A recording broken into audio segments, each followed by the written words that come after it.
Shenanigans.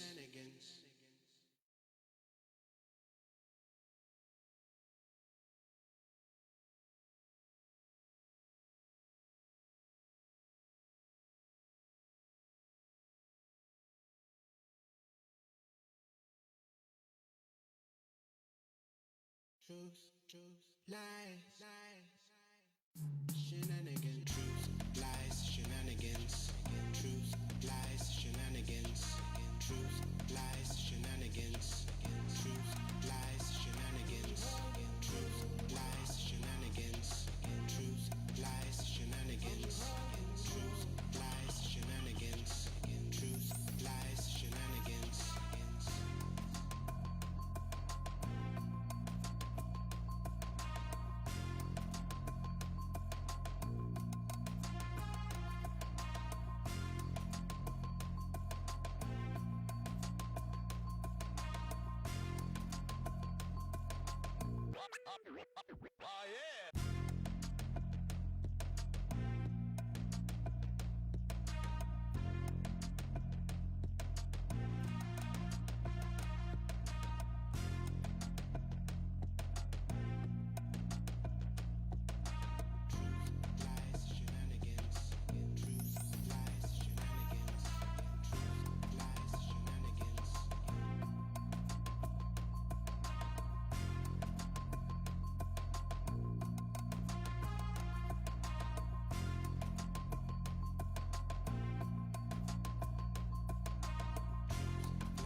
Shenanigans.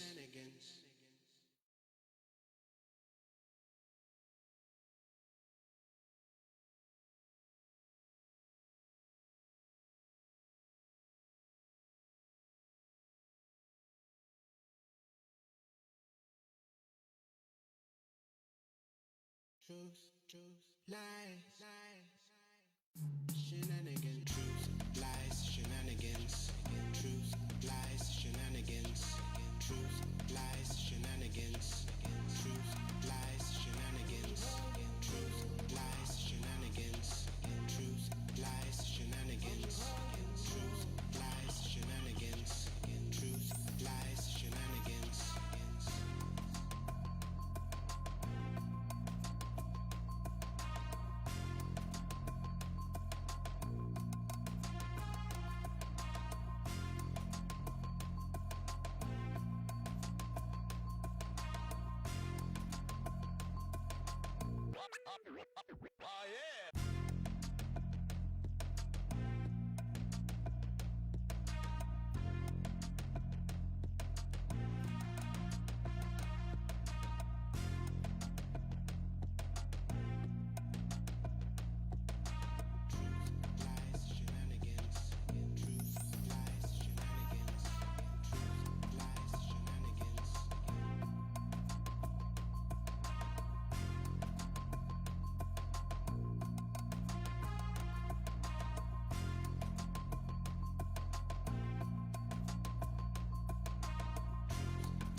Shenanigans.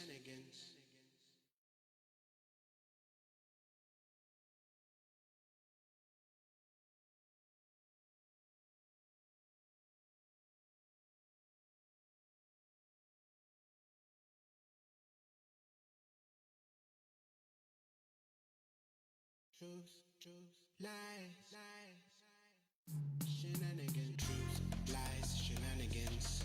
Truth, lies, shenanigans. Truth, lies, shenanigans. Truth, lies, shenanigans. Truth, lies, shenanigans. Truth, lies, shenanigans. Truth, lies, shenanigans. Truth, lies, shenanigans.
Shenanigans. Truth, lies, shenanigans.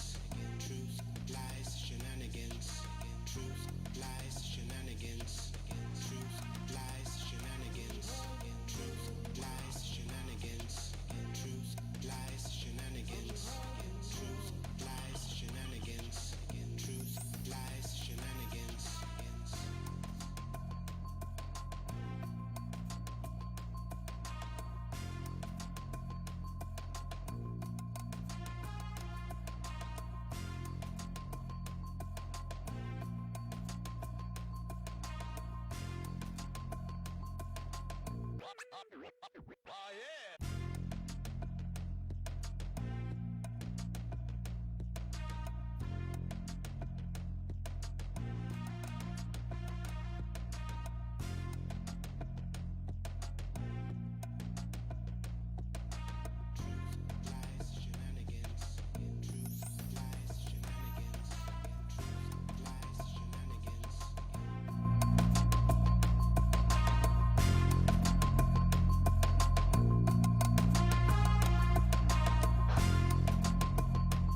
Good afternoon. This is Truth, Lies, Shenanigans, the live show for Sunday, November 8th, 2020.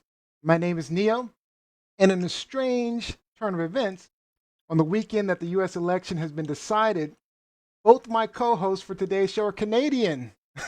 Below me, we have Mr. Rob B. Hi, everyone. Hello. Happy Sunday Fun Day. This is a joyous day. It's a joyous day. And across from me in the corner, we have Mark Gagne returning to us. How's it going, everybody? It's a good weekend. Finally, some good news. Now, Mark rejoins us. Now, this time, these for the entire show, but you'll remember Mark joined us about a month back, telling us about his creepy creations and his company, Mind Melt Studios. Again, welcome back, Mark. Good to have you. Thank you. Now, Good to for be those here. looking for Lizzie, Lizzie was not feeling well today, but we hope to see her back here on Wednesday. For today's show, it finally happened. Joe Biden has been declared President-elect of the United States.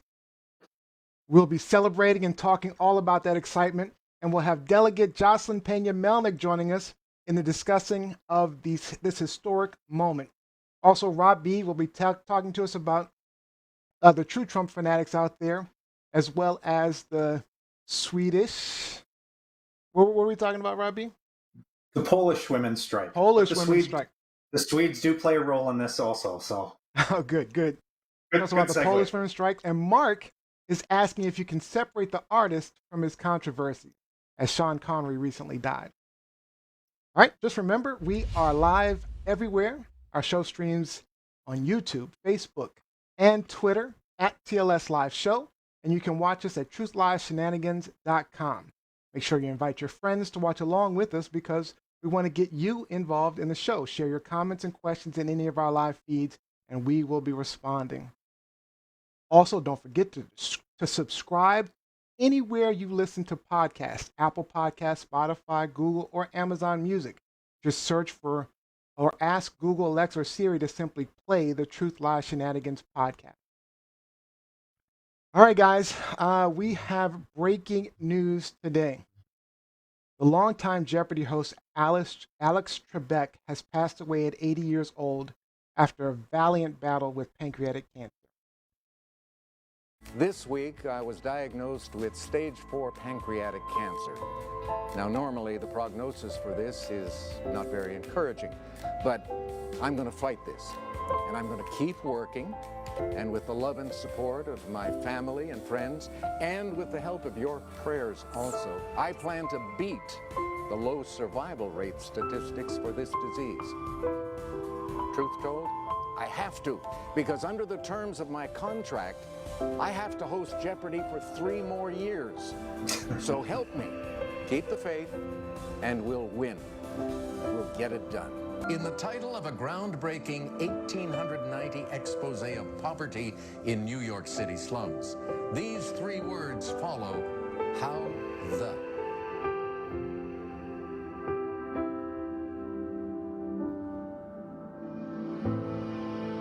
Let's take a look at your response. Did you come up with the right one? No? What is we love you out there for thank you. Costs you $19.95. You're left with $5. Okay.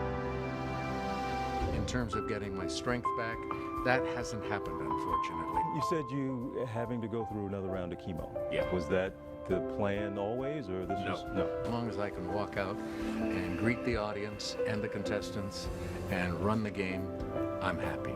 How are you feeling? How's everything going? A little tired. You know, the fan support has, through our office, people on social media, everyone in the audience tonight was on their feet clapping and cheering. What does all that support mean to you? It's blown me away.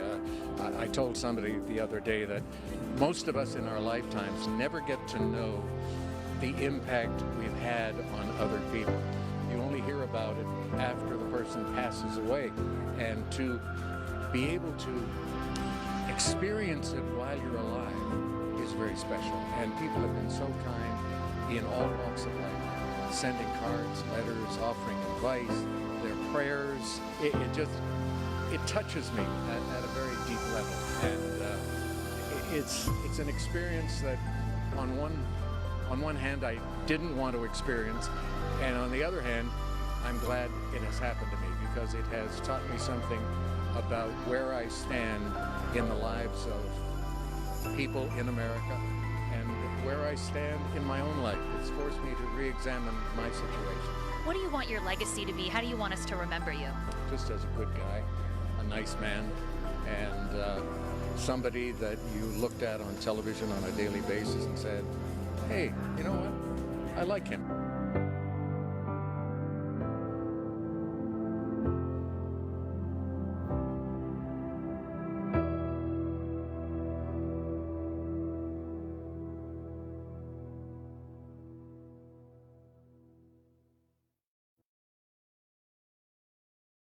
Neo, thank you for putting that together. That was a very touching tribute. That was amazing. I'll admit, I shed a tear when I was putting it together. You know, he was I got a little choked up too. Yeah. Yeah. What were your first thoughts when you found out? I mean, we just found out just moments ago. Maybe no more than a couple hours. Robbie? Definitely disappointing news.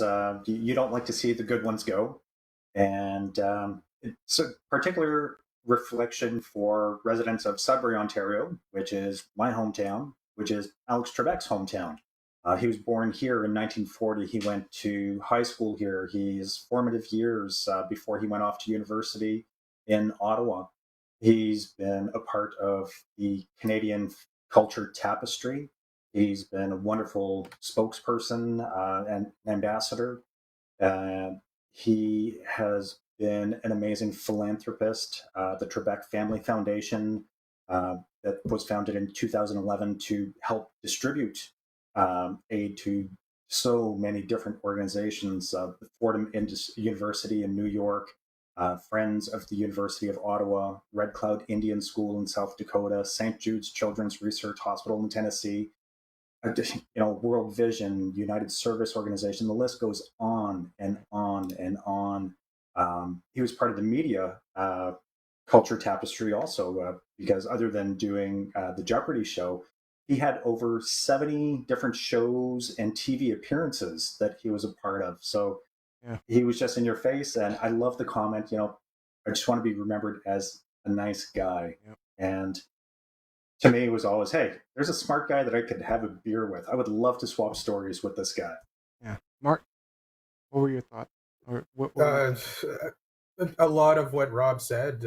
I mean, so many of us grew up, watching Jeopardy with our parents, and then as we got older, watching it, ourselves. It was one of those shows that kind of humbled you because you think you're smart, and then you see so many of these questions that just kind of like kick your butt, and That's it's true. I I was always impressed with Trebek at how well he knew everything. Yeah, like you definitely got the idea that he wasn't just a figurehead just standing there reading off of cards. Like he actually knew his stuff. And yeah, it's tragic. It's the end of an era. It's tragic locally because he's a Sudbury boy, and he was always a class act.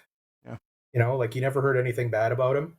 And it's a tragic day for that. Yeah, I think the thing that got me choked up was when he said, I just want to be remembered, there's somebody that I saw on TV, and you said, I like that guy. And honestly, I like that guy.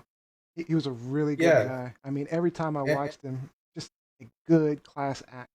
What were you going to say, Mark? And not only being nice, but I mean, he always had some sort of levity, to his hosting, cracking a joke and being real personable with people, so like he wasn't, just a sort of serious guy all the time, like he genuinely enjoyed his work and enjoyed being with intelligent people. I know that Neil deGrasse Tyson posted a tweet within the hour, and that's one of the comments that he made was that Trebek and Jeopardy helped create a safe space, if you will, for intelligent people. It was just, it kind of normalized it where everyone went, hey, it's cool to be smart. Why? You can win some cashola. And the brainy kids went, hey, I want to be on that show. Yeah, Jeopardy will never be the same without him. I mean, I know they'll probably replace him, but it will never be his Jeopardy. So. Mm-hmm. All right, we've got a really packed show, so let's move on. Let me tell you, our viewers, what Truth Lies Shenanigans is all about. We'll be sharing our truths and opinions with you, calling out the lies, and pointing out the ridiculous shenanigans going on. But most importantly on this show, we do try to have fun with some shenanigans of our own. We do have one rule for our hosts. There's no cussing. Guys, no cussing. Otherwise, we're going to penalize you. We haven't figured that out yet, but we're going to penalize you. All right, let's get right on into our big topic of the week. Joe Biden is now president-elect. Kamala Harris will be the first ever female vice president. And Donald Trump. Lose your job. You about to lose your job. All right, we have a special guest to join us to talk about it. Delegate Joseline Peña-Melnyk joins our show. Thank you for coming back. Joseline, how are you? Let me fix that. I can breathe deeply and breathe without having any pain. I am hopeful. I honest to God, the stress level in my household Ooh. has been reduced tremendously. It has Ooh. affected all of us. All of us. Mhm. I have not been able to sleep this week, honestly. It's Yeah. just, it's beautiful to see that, he finally got what he needed to be president, and to see Kamala Harris speak yesterday, and him, it was just really inspiring, right? Not only can you hope, but you can work hard, you can achieve the dream. I am just really elated. Now, for those that don't know, Delegate Peña-Melnyk, she joined us shortly after she cast her vote at the Democratic National Convention for Joe Biden as an elected delegate in Maryland for Biden. She also serves in the Maryland House of Delegates as a Maryland State Delegate. We are so excited to have your expertise back on the show. Now, I'm just going to start out. When you heard it yesterday, I mean, what did you do? What did you do when you found out yesterday that he was definitely the president elect and Kamala was the vice president elect? What did you do? I was in my pajamas all day because it was one of those days that I never have. And yesterday I decided to be in my pajamas as I clean. And when I heard it, honest to God, I opened my door. I ran across the street to my neighbor's house because she and I have both been pins and needles. And I said, "Did you hear?" And I said, "I'm going to run back to my house now," because I realized I was in my pajamas. I mean, It's I'm it's with you. the it's the I was streaking for Biden movement. I was just so excited. I mean, me and Mel. So me and my wife, we were holding, doing high fives and everything. And it's just like you said. It's like you can finally breathe again. Mark, what was happening with you? What did you do?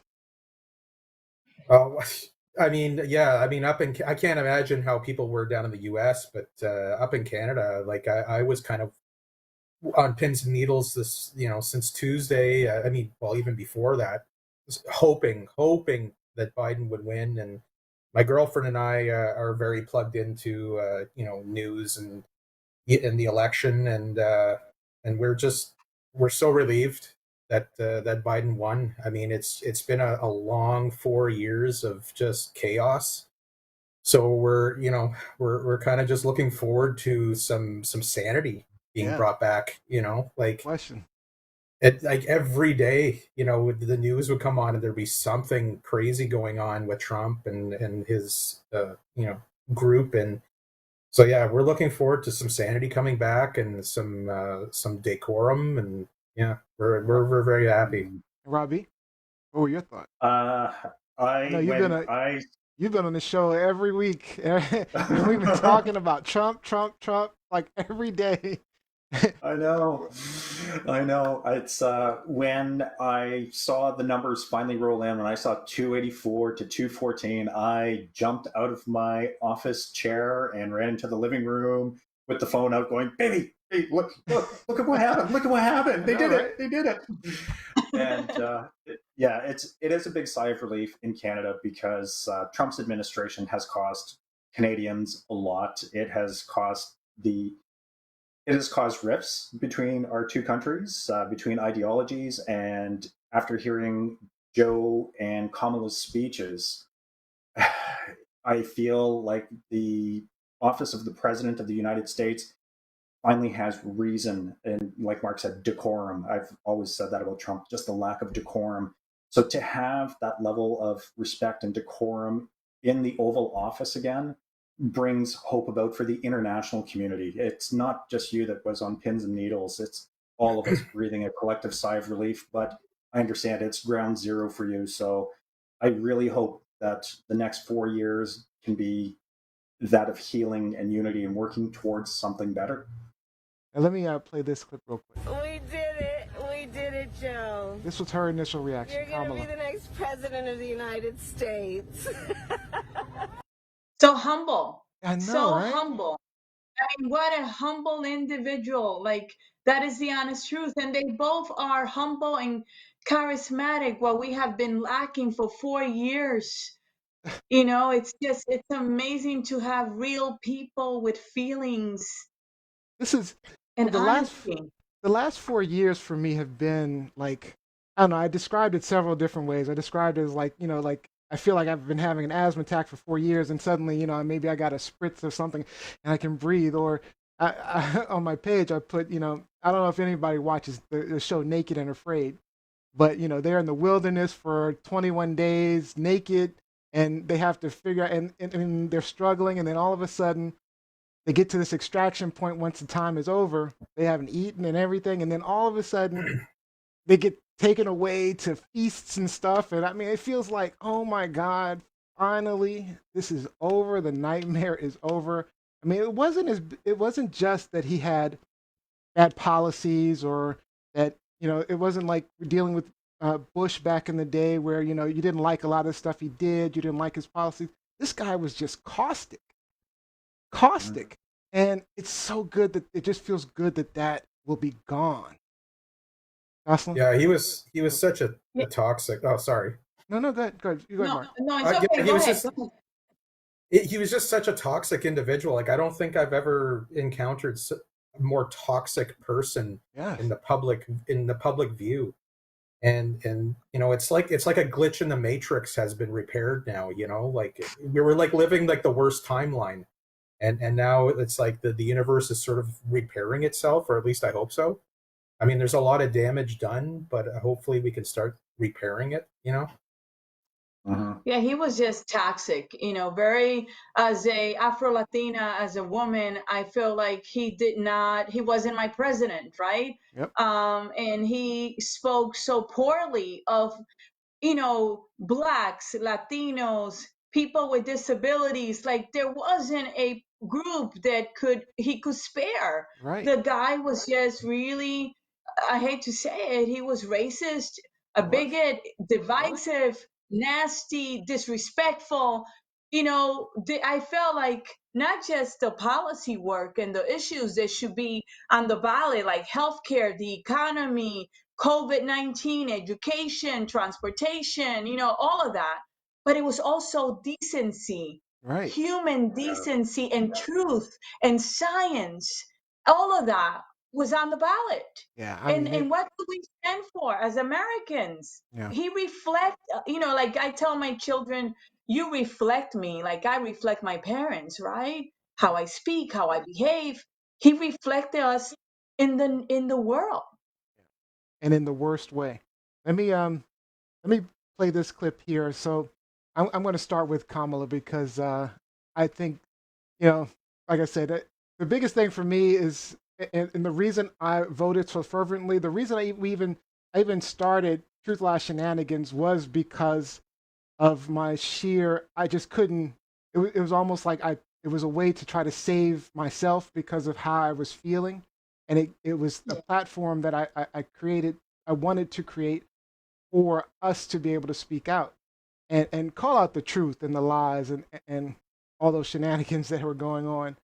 But I think secondarily, this is the second biggest thing that happened, and this was about Kamala. And so I am thinking about her and about the generations of women, Black women, Asian, white, Latina, Native American women who throughout our nation's history have paved the way for this moment tonight.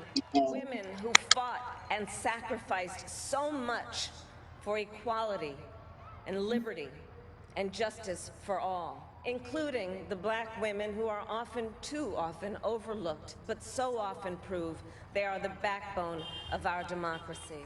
And what a testament it is to Joe's character that he had the audacity to break one of the most substantial barriers that exists in our country and select a woman as his vice president. Yes.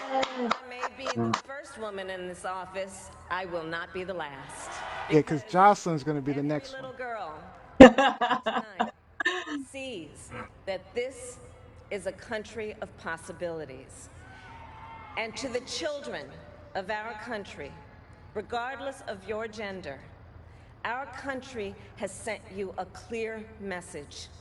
Dream with ambition, lead with conviction, and see yourselves in a way that others may not, simply because they've never seen it before, but know that we will applaud you every step of the way.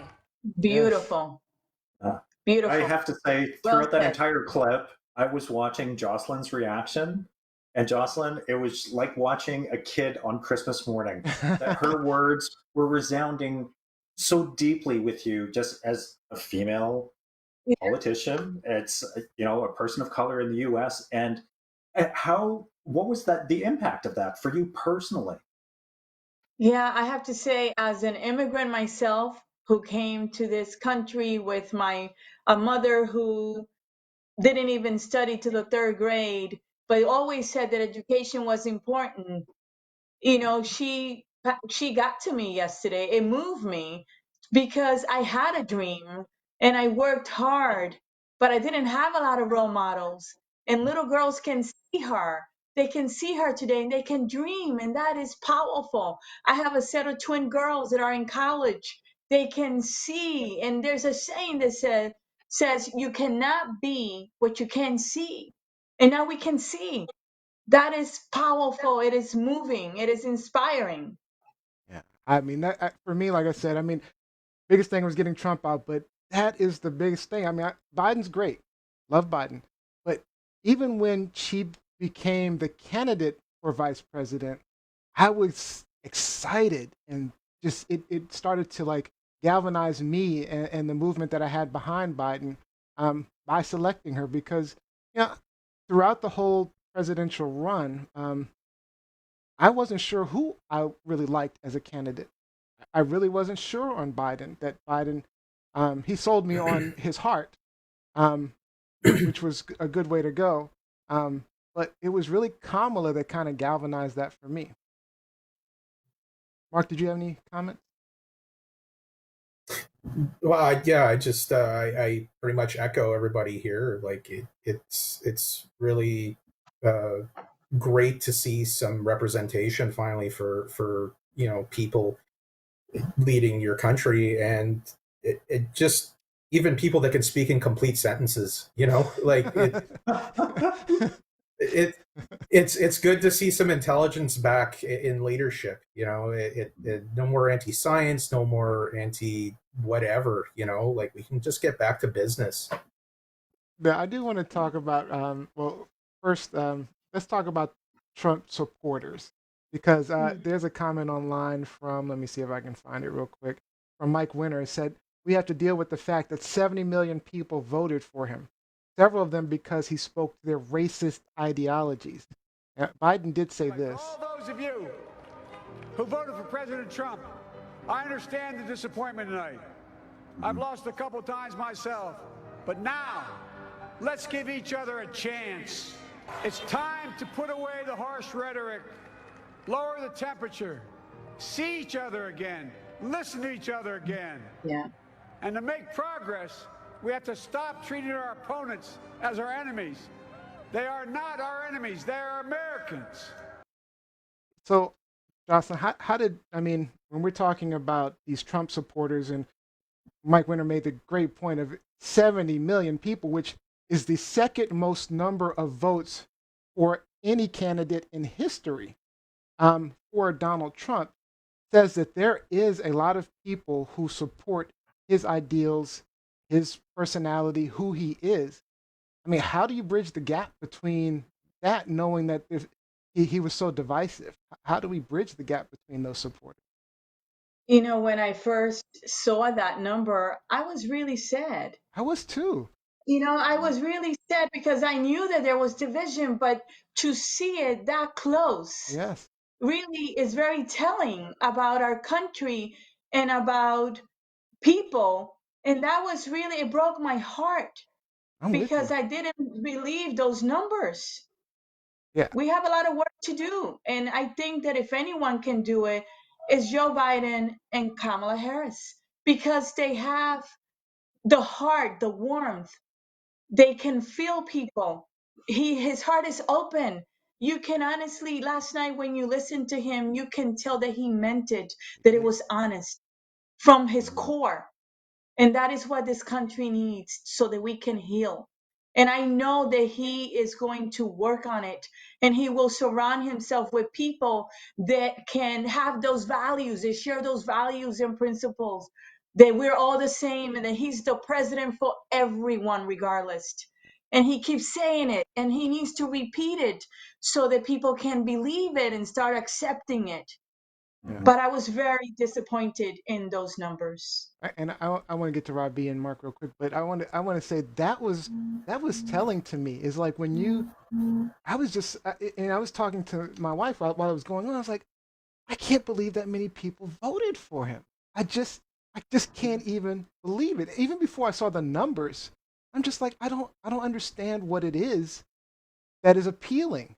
And I don't believe that we have 70 million racists in the country. I don't think we have 70 million evil people in this country, or people that are like Trump, or I just don't believe that. But there is something that draws them to him. And I am just shocked, honestly. I'm shocked that there is such that divisiveness. Robbie, Mark? It's like you said, there aren't 70 million. Okay, there may or there may not be 70 million racist people in America, May or may but not. it may or may not be, right? They actually might. So it's just might be, but that's it. It just he appeals to a lot of those groups that they're fringe groups because he appeals to multiple platforms. He supports multiple platforms that promote xenophobia, that promote ignorance, that promote, if you're making 400K or more, you're not in line with Biden's tax plan. So people who are pulling down money are going, well, that's a reason for me. I want to protect what's my pile. And I'm hoping that Joe's speech was very telling, that they want to collaborate, that they want to work together, not as enemies, but as fellow Americans. They're opponents on political platforms, but at the end of the day, you're serving the good of the American people. And you have to find that middle ground somewhere. You're going to do it by seeing one another again, listening to one another. What are the needs? Right. What are the issues? And seeing Joe and Kamala's families together on stage when the fireworks were going off. Diversity. Mm-hmm. The diversity on stage. It was beautiful to me. It's like, okay, that's the melting pot that they're always talking about. And we're seeing it visibly. It's there. So Yes. Since you mentioned that, let me just play this one quick. Proud of the coalition we put together. The broadest and most diverse coalition in history. Democrats, Republicans, Independents, progressives, That's right. conservatives, young, old, urban, suburban, rural, gay, straight, Yeah. transgender, white, Latino, Asian, Native American. I mean it, especially those moments, and especially those moments where this campaign was at its lowest ebb. The African American community stood again for me. He did. You've always had I love this. and I'll have yours. I love that. Yes, and Yes. I wanted to address that. I mean, he said, and he pointed out the black community had his back. I mean, in South Carolina, when he was at his lowest and he was looking like he might not, make it through the primaries, South Carolina, the black community came out in droves and voted for him in the primaries, and he skyrocketed into first place ahead of Bernie Sanders. And you look at the diversity, Rob mentioned it, on, in that crowd everywhere and throughout, even Kamala herself. You're looking at, so he's really changing the dynamic of politics, and doing the right things. But early on, the black community, there were some in the black community who were saying Biden is not for the black community. Biden is not for the black community. He's done things against the black community. I just want to ask Joseline real quick, what are your thoughts on Biden and the black community? Look, as a legislator, I can tell you that there are bills that you vote for at the beginning of your career that you look back and you may not have supported it because you have more information, right? You learn more about the topic, more about the community. I have met him, And I can tell you that he has a beautiful heart and that he loves the Black community. He loves everyone because that is just who he is. And his wife, they have a good heart. They're good people. Yep. They're good people. And I think that there's a lot of misinformation out there and we need to educate people. But you know what? Actions speak louder than words. And I am confident that his cabinet will be a rainbow.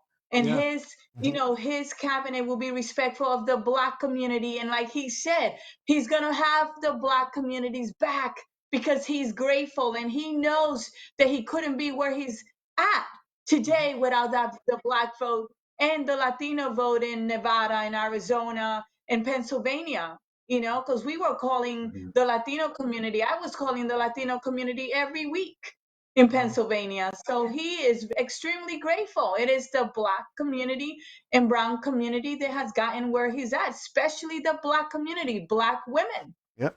And if you no one can ever say that your vote doesn't matter, because a race this close, if we didn't have everyone talking about go vote, go vote, go vote, getting those people in the inner cities out to vote, some of these margins were in the tens of thousands of people.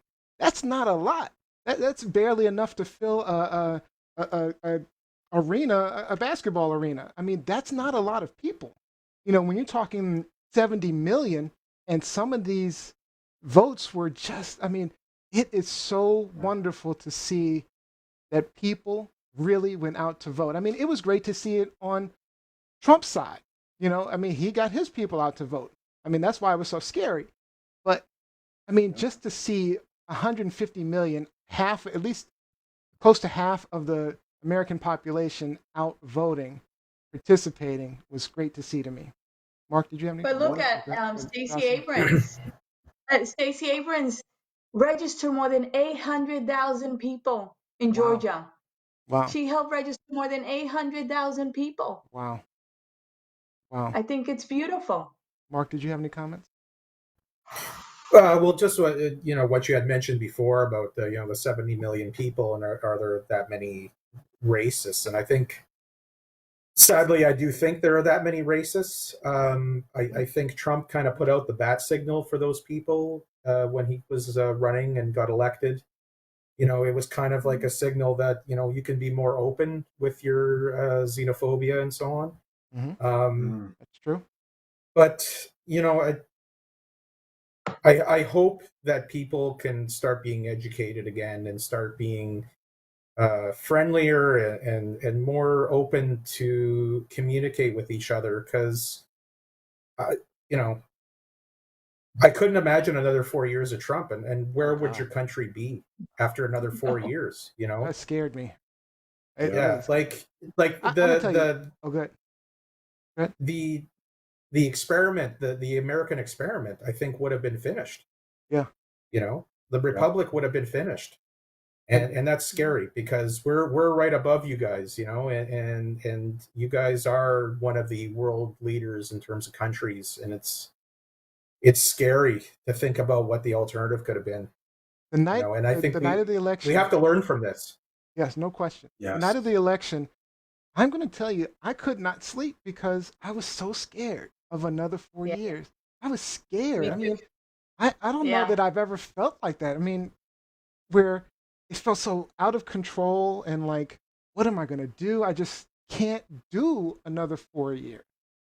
Yeah. I just want to, there's all, sorry, there was all these memes going around about, find yourself a Canadian to adopt you kind of thing, and it's just like, it's a joke. Wow. But I mean, even the previous election when Trump got in, I had American friends reach out to me about like staying at my place and stuff. It's funny, but it's not funny. Like when you have that much despair that you're actually thinking about leaving your country and crashing on somebody's couch. It was at least a thought in my head. Like, and even this election too, like I had a few people that were serious and not serious, about like, can I move in with you? Because this is scary, and it's sad. To your earlier comment, Mark, about there probably are 70, you believe there could be 70 million racist people. I mean, Lizzie is online. There is no difference between a racist apologist, enabler, and a racist to me. It's the same result. So what she's saying in essence is, yeah, of the 70 million, if you're supporting, she feels if you're supporting Donald Trump, then you are a racist. I don't know if I personally agree with that, but I think people can have other reasons for supporting an individual. But Absolutely. with that being said, one of the other comments online is from your wife, where she states that she met a black male yesterday that's a Trump supporter, and he was very angry that Trump lost. He's against Kamala, and a lot of black men don't like her. And my wife Jose's response is in there. I can't keep up with the stream, but just saying that, yeah, right. But her comment was to the effect that strong, powerful women intimidate a lot of men. And I can see where the misogyny would come into play, where it's just like, well, no, like she's the next in line, I can't cast my vote there. Mm-hmm. So they're still divisive ideas, but it may not be based on race entirely, but it is definitely based on some form of xenophobia. I have to tell you, I had an interview once for, I was seeking, as you know, when you run, you seek endorsement from different organizations and the media. And I remember being interviewed, and I'm not going to say by who, but this very powerful organization. And one of the gentlemen asked, I heard that you're very aggressive. I said, I'm not aggressive. Excuse me. I said, I am passionate. And when I believe in something, I give it my absolute best. But that was told to me during an interview for endorsement. Yeah. And people do things like that of women, especially black women. Like we're angry. Angry and black and that's not the case. Okay? Yeah. We are passionate and we fight for what we believe. And you have to understand my culture, all of it. And it's out of necessity. I mean, you know, if you've been held back your entire life and you are not being given the rights and the ability to the equality that you're seeking, you've got to be able to speak up. You've got to be able to. If you think back to slavery times, you know, I used to wonder why slaves never revolted, right? Why the slaves? I mean, there were attempts, attempts throughout history for slave revolts, but ultimately, it never happened. But if you go back to earlier history, it happened with Native American. You know, they tried to enslave Native Americans. They tried to enslave. And I know I'm going on a tangent here, but they tried to enslave Native Americans. They tried to enslave. I think it was indentured servants. I think were mostly Irish Americans at the time, and they tried to enslave those. But those people didn't allow it because Native Americans would escape, or they had help from their tribesmen.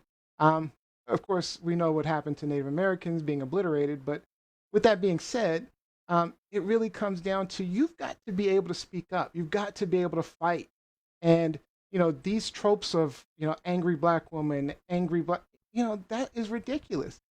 You have to speak up. You have to be able to fight for what's right and get what you need. Well, everybody deserves to have a voice in the room. Like not one person should be louder than the other. And usually that's what happens in politics is that the loudest, most obnoxious person gets the power. Very true. And in terms of you brought up slavery and everything, a lot of it that plays into not fighting back is the mental health aspect and wearing somebody down mentally, and the PTSD and everything. A lot of these, even, I mean, there's lots of tangents I can go on, but a lot of it is played upon with the mental health aspect of keeping people down.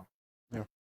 So we've run out of time. So I want to close out and I want to ask Joseline this question. Where do you see, now that we have Kamala, we have Biden, where do you see the future of the Democratic Party at this point? I mean, I know you're a Democrat, and like I say, black people felt disenfranchised by the Democratic Party, but others have too. I mean, the Trump voters have felt disenfranchised. Where do you see the future of the Democratic Party as a whole? I think that as a party, we need to be more inclusive. Especially, we cannot forget that even though Biden won, thank God, that you still have Warren, Elizabeth Warren, you have Bernie Sanders, and you had a lot of people that were running, and that there are a lot of people that feel that they have not been included and not brought to the table. So I think you're going to see new people in leadership. You're going to see more of a rainbow in the room, and I think that the party is very much aware of that. And you can see by the efforts that were made, the calls to Georgia, to Pennsylvania, to Florida, the fact that the party, brought it, sort of worked on different coalitions and helped Biden build it. I think that as we move forward, we have to do things differently. People have spoken and they want that. And it's about being in the room, right? It's about being in the room. And my final question to you is, when are we going to see you in Congress so we can? You know what? I try in 2016. I remember. And I gave it my absolute best. I left it all out there. I was able to get the endorsement of the Washington Post, and the community supported me. But I did not win, so it wasn't my time. And you don't know what the future holds, right? I love to serve. I'm not in this, honest to God, because I'm thinking of what's the next move. And I know this I'm about in you. it. I know this I about do you. this 7 days a week. It's a part-time job. I go to a hospital. I go to a school. I do food distribution. I do this from my heart in a very humble way. And There's no question. we'll see what the future holds. I love my community. And this is why I want you really to run, do. because that's what we need. That's what we need Thank now. you. And so I appreciate you so much for joining us. This was an incredible discussion. So Yes, thank you so are much for welcome joining us. back often. Thank you for having a beautiful, generous heart. I am optimistic. My children are optimistic, Yeah. But we need to worry about those people that didn't vote for him, and we Yes. need to help bring them, to the table and address it as well. And we're ready. All right. Thank It you was so a much. pleasure and honor being with you, Mark and Rob.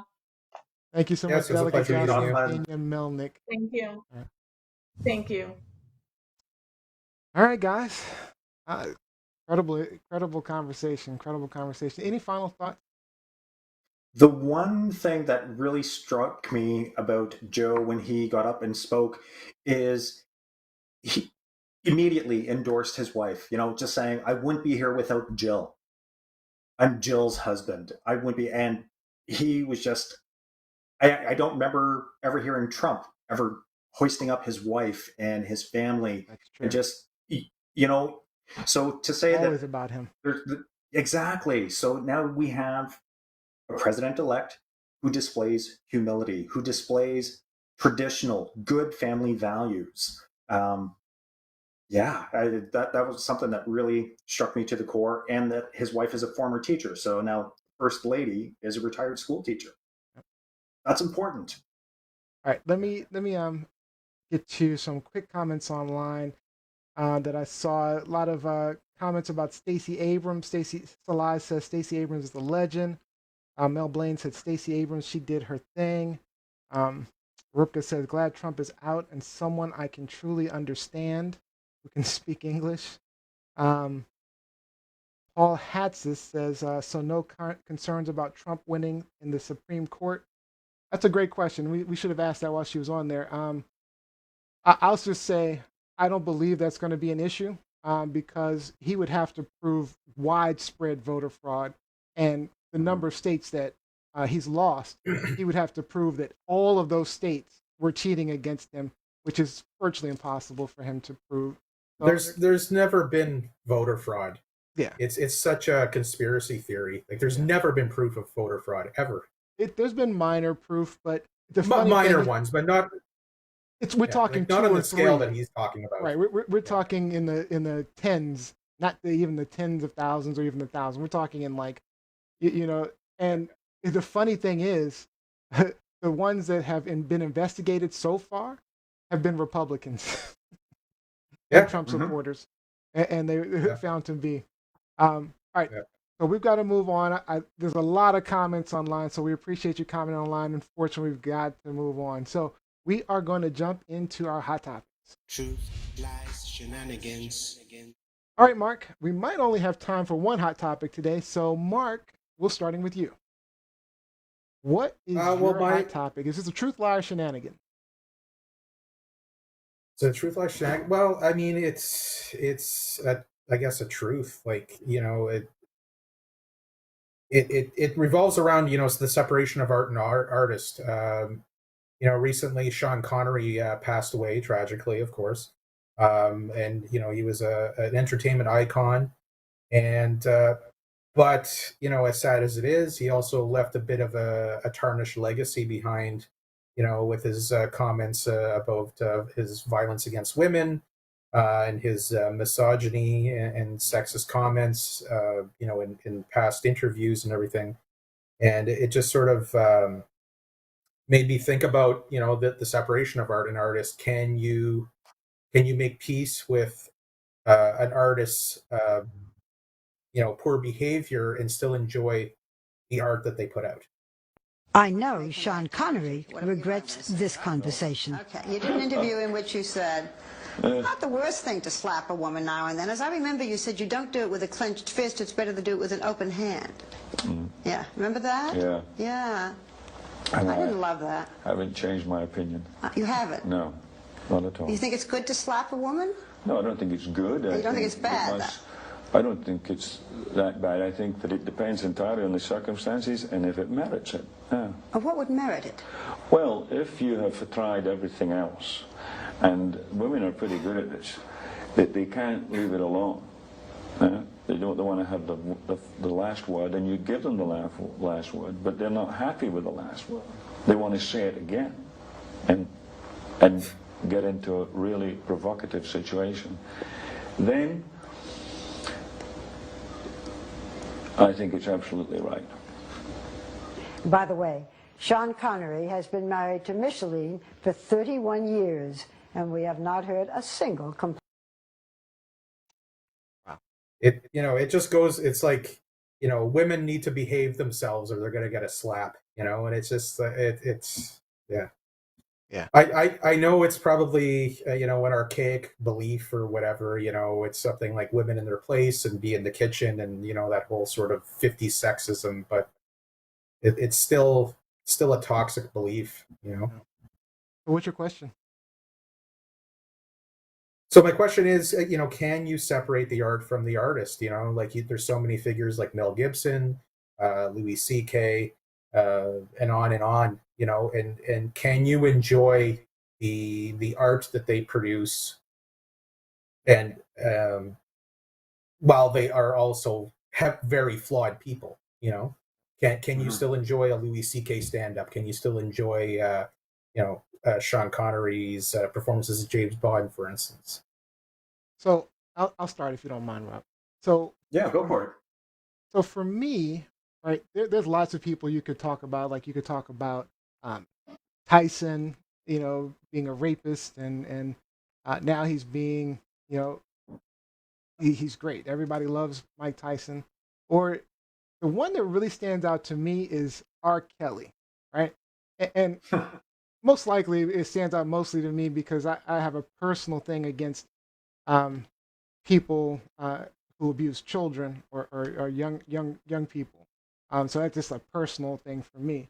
So maybe he stands out more to me. But the question is, you know, for a long time I'd heard that, you know, he was abusing young girls and he liked to have sex with teen girls, and you know, I'd heard it over and over again. We know about Aaliyah, and you know how he married her at 16 or whatever it was. You know, and I still listened to his music for a very long time because I really liked his music. And it wasn't until the documentary on R. Kelly where we really saw how he was treating the women. And I don't know why that had to move me to start hating R. Kelly's work.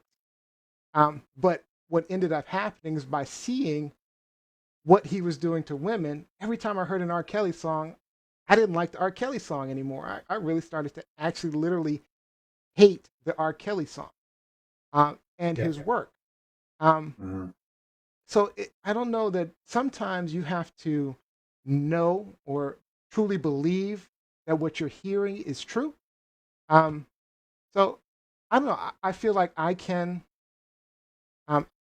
I can separate the artist from. I can separate his artist from his work, but I choose not to anymore.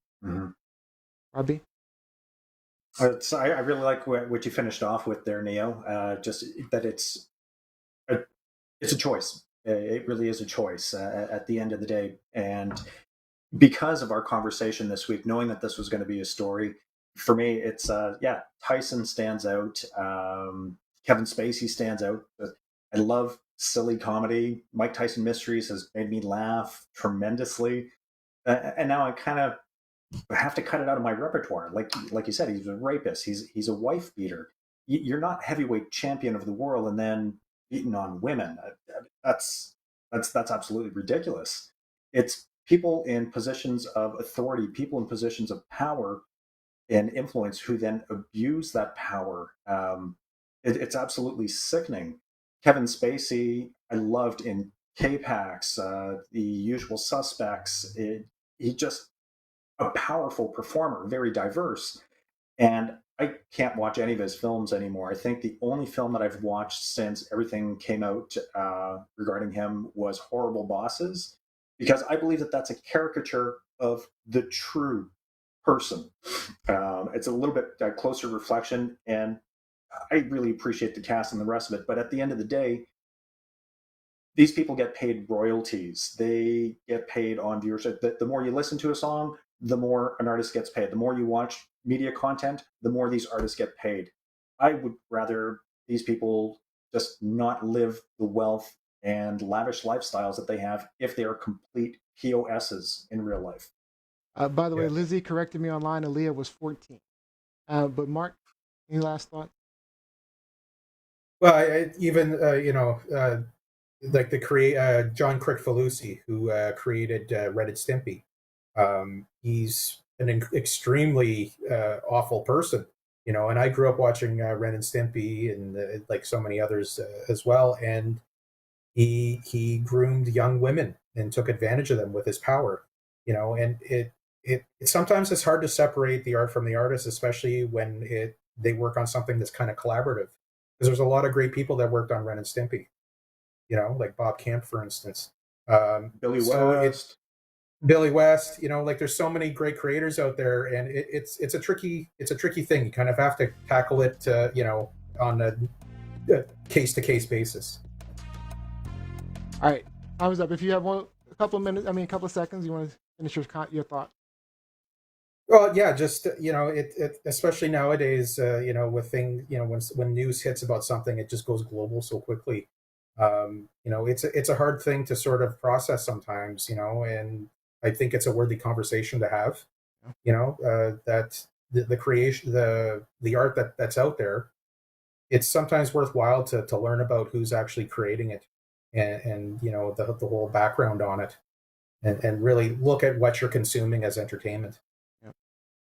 All right, let me get to some of these. So Jose says, "What? But Ren and Stimpy? Fuck." That was a quote. I know. I know. I mean, as an artist, like I grew up watching it. I love animation and everything, and there was so much creativity in that cartoon. Like it kind of reminded me of the old Warner Brothers cartoons and Tex Avery, who was also another very flawed creator. But it's sad to learn about these things that were so close to your heart, and there's like nostalgia glasses that we have on for things. Yep. I just want to get a quick comment from Lizzie online. The thing is, people weren't listening to the truth about R. Kelly, especially the Black community. Vibe exposed R. Kelly back in 1994. Extensive reporting on all of his bullshit, which I guess she's allowed to to cuss online now. She's taken creative license with using the thread. He's lucky. Props to Lizzie. And I get lucky because I get to quote it. Then there was a video of him peeing on and sexing a teenager that came out a few years later. Yeah, and that's the thing. I mean, I knew about the video too, and still I was listening to his music. Again, I was a little bit younger back in the '90s, but I've grown to understand um, differences. Yeah, I think a lot of it, processing things like that, I think also comes with maturity too, It where does. you can look at different facets of things and be a little more analytical with it. I'll say I'm a totally different person than I was. I mean, in terms of my morals and values, I see things so differently today than I did just 5 to 10 years ago. I mean, it's Yeah, so different, so very different. and there's nothing wrong with personal growth either. Right. That's a part of evolution. Yep. And Jacqueline Robinson says, I was stunned at the number of parents in the Chicago area who saw nothing wrong with what R. Kelly was doing. And she also says, with R. Kelly, there was a conspiracy of silence with family members, parents, his record label, and lawyers. All right. And Thaxton says, and people kept sending their kids to his house. Their parents were just as bad, if not worse, than Michael Jackson. You get blinded by celebrity. Yep. All right, so that's it for that hot topic, Rob B. We do not have time for yours, but I'd like for you to at least tell us what was going on. Yeah. So very, very briefly, October 30th, abortion in Poland was essentially deemed illegal unless really it was that if there was a health risk to the woman or if the fetus was irreparably damaged. And now what that has sparked is a women's strike throughout all of Poland, Strajk Kobiet. And they have taken to the streets. They have stopped working. They have gone on a general strike. They have stopped cooking. They have stopped cleaning. They've stopped driving. The women have removed themselves as much as possible from the fabric of daily life in order to oppose these draconian laws. In a lot of Eastern European nations, we do see a lot of patriarchal legal moves, and this is another. And women have just risen up and said, no. I encourage people to look up the story online because these strikes have been going on for over a week now. And because of the pressure, the president, Andrzej Duda, is looking at repealing these laws, which are very draconian. And the tie to Sweden is that when Poland made its announcement, Sweden immediately followed up and said, our borders are open to Polish women for safe abortions. Nice. So to me, that just spoke absolute volumes.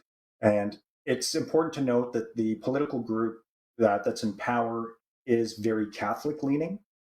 So we have, this is why we have the separation of church and state. That's why it's integral in any democratic society, because you're entitled to your religious values. I'll grant you that. But the minute it starts infringing on people's personal values, I really stand harshly against that. So power to the people. The women of Poland are getting it done. Keep fighting, sisters. It's absolutely amazing. Don't stop until these terrible, terrible draconian laws are repealed. Yeah. Okay. Thank you, Robbie, for that. All right. Truth, lies, shenanigans. All right, guys, let's get into our game show and close out the show. Now, because of the recent death of Alex Trebek, we are playing Jeopardy, or our version of Jeopardy. All right. So the way this will work is we will go round robins. We don't have buzzers, so we'll go round robin style. We'll do 3 rounds, and then we'll have a final Jeopardy question. Make sure you have your paper ready. Whoever has the most points at the end wins the game and gets the final thought for the show. All right. So it's first time doing it this way, so let's try it out. Let's start with Mark. You can pick television, history, science, music, or wild card. And then tell me the value that you'd like to have. I'll go with wild card 300. Wild card for 300. All right. It is where all your food mixes with other particles. Remember, you must start with what is. Where all your food mixes with other particles. Oh, what is your stomach? Your stomach. Let's see. What is your stomach is correct. Yes. Good job. All right. So, Mark is 300. Maybe there. All right. That's it. All right. First time doing it this way. All right. 300. All right. So, next. Robbie. Television, history, science, music, wildcard. Let's do science for 3. By the way, Daxon, I thought it was mouth too. Science for 3. Yes, please. All right. The planet is not dense, so it can float in water. This planet is not dense, so it can float in water. What is Venus? What is Venus? Let's see. What is Saturn? That was going to be my guess, actually. Saturn. Uranus. So minus 300 points. Whoops, that's not. Minus 300 points for Rob. All right. So I'll take television for 200. A show popular in the 1950s where a wife gets into crazy trouble with her Latin husband. What is I Love Lucy? Lucy. Yes. You got some explaining to do. Neo gets. All right. Great. All right. Mark. Oh, so Kevin Daxon guessed Jupiter. Mark. I'll go music 400. Oh, music for 100 or music 400? 400. Music for 400. The movie that fallen for you and can't stop singing. The movie that, quote, fallen for you and, quote, can't stop singing. Ooh. I'm not good with musicals if that's a musical. Wish I could help you.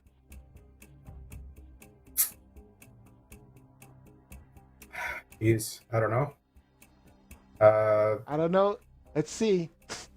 I don't know. What is I don't know? What is Teen Beach Movie?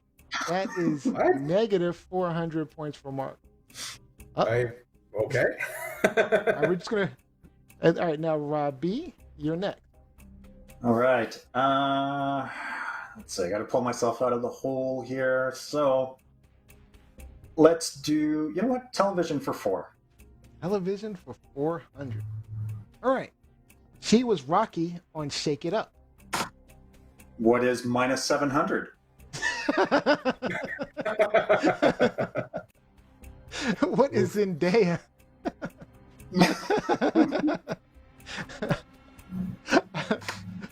All right. So let me get.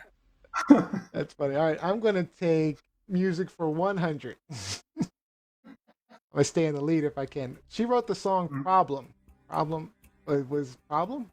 I don't know. What was that? I shouldn't have picked music, actually. I should have gone backwards. Problem. I'm going to go with Katy Perry. I don't know. Katy Perry.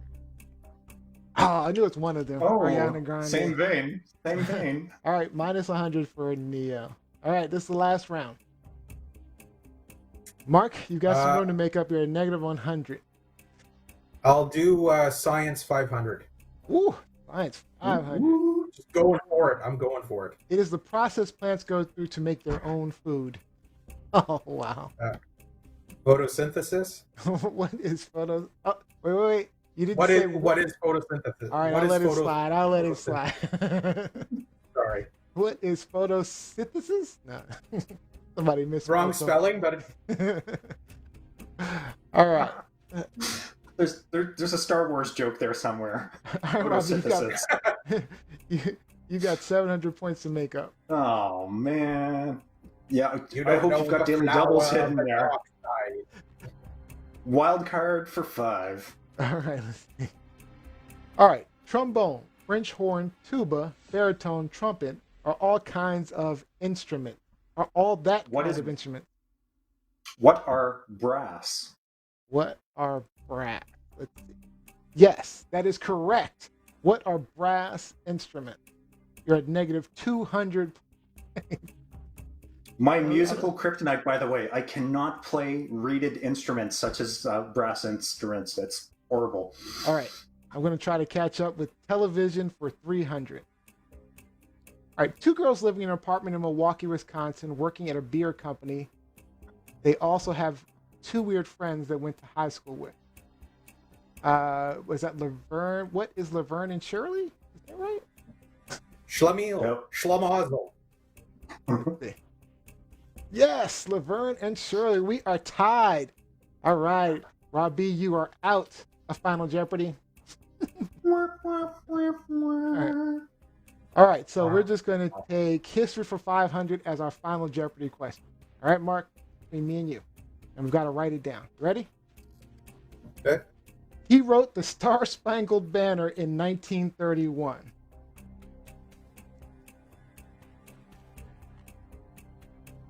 Oh, it's a real shame I'm out for this one. Yeah.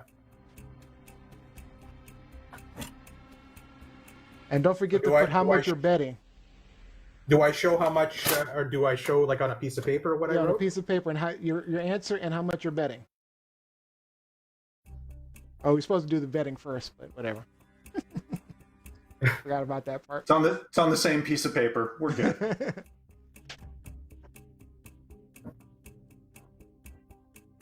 Okay. You ready? Go ahead. Yeah. Can you see it? What is Francis Scott Key? I think I got this was R. Kelly. Funny. All right. All right. Neo wins Final Jeopardy. R. Kelly, that was funny. All right, that was hilarious. That was a fun game of Jeopardy. All right, before we close out, let's get in some shout outs. All right. Mark, any shout outs for you? Yeah, I'll shout out to my beautiful, amazing girlfriend, Avril. You know, she's always there for me when I need a pick me up, and she's a supporter of my art, and she's my partner, and so many things. So I just want to say that I love you, and hi, Mom. Robbie, any shout outs? Shout out to Mom, shout out to Jose, shout out to Mark for joining us. Thank you, Mark. It was great to have you as a co-host as opposed to having you on as a guest. So thank you. Shout out to our audience. Lizzie, wonderful job exploiting the no swearing rule. Wonderfully done. Thank you, my friend. But yeah, that's shout outs to everyone.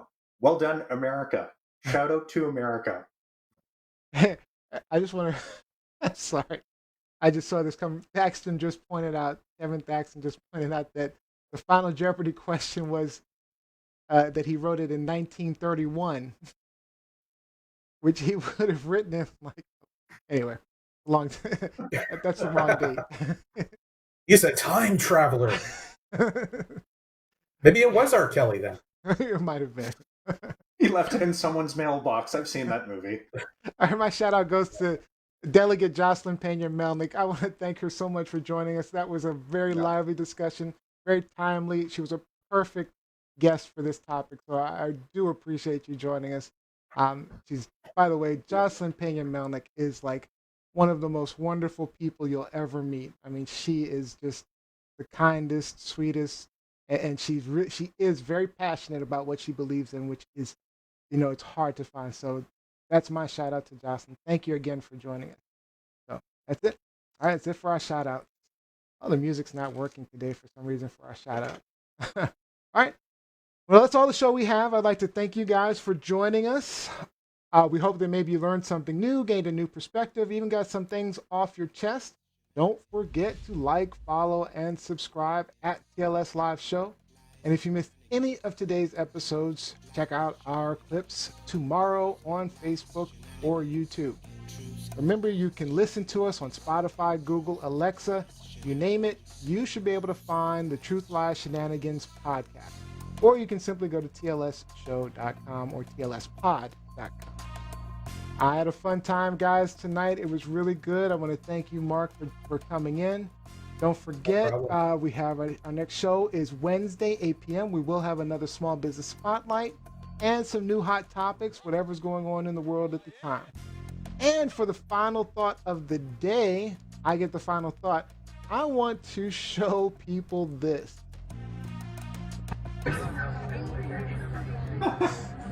This was happening in Clark County Elections Department where Trump supporters were praying, and then we had another video from Rob B where they were talking in tongues, and all I want to say is thank God this is over. This nightmare is absolutely over. Thank you, Biden, Kamala, and thank you guys for voting. So I don't have to say please go vote anymore. All right, guys. Rock the vote. Great show today. Thank you guys for joining us. Thanks, Mark, for joining us. And we'll see you guys Wednesday.